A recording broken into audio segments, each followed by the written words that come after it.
अस्सलाम वालेकुम। हैप्पी किसान पाकिस्तान तो खुश आमदीद।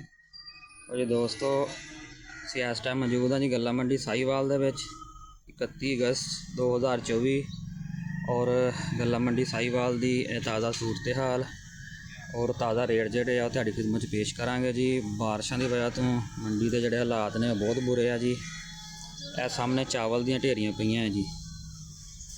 ਇਹ 3 ਤੋਂ 4 दिन ਪਹਿਲਾਂ ਦੀਆਂ ਪਈਆਂ ਨੇ ਜੀ और सेल नहीं ਹੋਈਆਂ ਬਾਰਿਸ਼ਾਂ ਦੀ ਵਜ੍ਹਾ ਤੋਂ। माल हीट होया पिया और बहुत बुरे हालात ने रेट के हवाले नाल। और अगर 31 अगस्त 2024 के रेटां के हवाले नाल गल करिए, मकई का रेट जिहड़ा वो स्टेबल है जी। मकई की आमद भी बिल्कुल फिलहाल रुकी हुई है, ना होने के बराबर। उसकी वजह यह है कि बारिशां और माल सिर्फ स्टाकी को रह गया। जमींदारां दा माल जिहड़ा वो तकरीबन खत्म हो चुका है। 2400 रुपये तो लग के 2650 रुपये तक जिहड़ा वो मकई का रेट है जी। इस तो बाद अगर असी तिलों के हवाले नाल भी लोग जिहड़े काफ़ी परेशान है जी। तिलों की मार्केट भी बारिशों की वजह तो, गर्मी की वजह तो प्रोडक्शन बहुत घट है।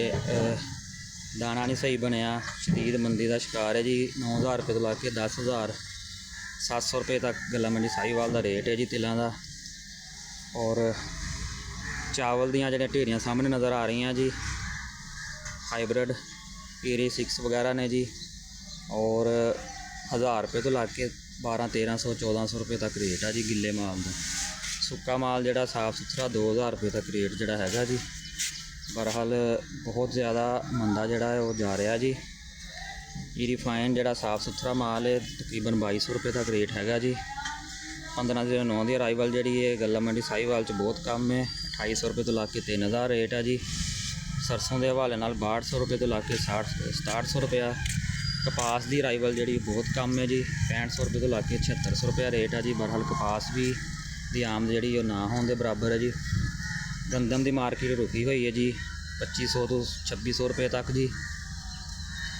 शदीद मंदा जड़ा मुख्तलिफ चीज़ों चो जारी है सिर्फ मकई तो। और झोने वाले जोड़े चावल वाले जिमीदार उन्होंने वास्ते रिक्वेस्ट है जी, बारिशी हालात में वेखदे होए अपना माल जो मंडी च लैके आओ। मौसमी हालात जोड़े ने वो जी खराब ने तो मंडी च ना लैके आओ। 3-4 दिन ढेरियां जड़ियाँ वो हीट हुई पईयां, इन्होंने फुला दे के जोड़े बंदे वो थक चुके ने, सेल ही नहीं हो रहा। बहुत बुरे हालात जोड़े वो चावल जोड़े जारी ने। और दोस्तों कोशिश की जाती है जी मंडी की सही पिक्चर और बिल्कुल सही जोड़े हालात ने वो तुहाडी खिदमत च पेश किए जान। अगर वीडियो अच्छी लगे लाइक कर देना, दोस्तों को शेयर कर देना। और मैं रिक्वेस्ट कराँगा जो दोस्तों ने हजे तक हैप्पी किसान पाकिस्तान सबसक्राइब नहीं किया वो हैप्पी किसान पाकिस्तान सबसक्राइब कर लो, बैल आइकन दबा लो ताकि मुख्तलिफ फसलों के मसालों के हवाले नाल और रेटां के हवाले नाल जिहड़ी वीडियो हैप्पी किसान पाकिस्तान से अपलोड होंदियां ने तुहानूं बर वक्त देखने को मिलदियां रहन। अल्लाह हाफिज़।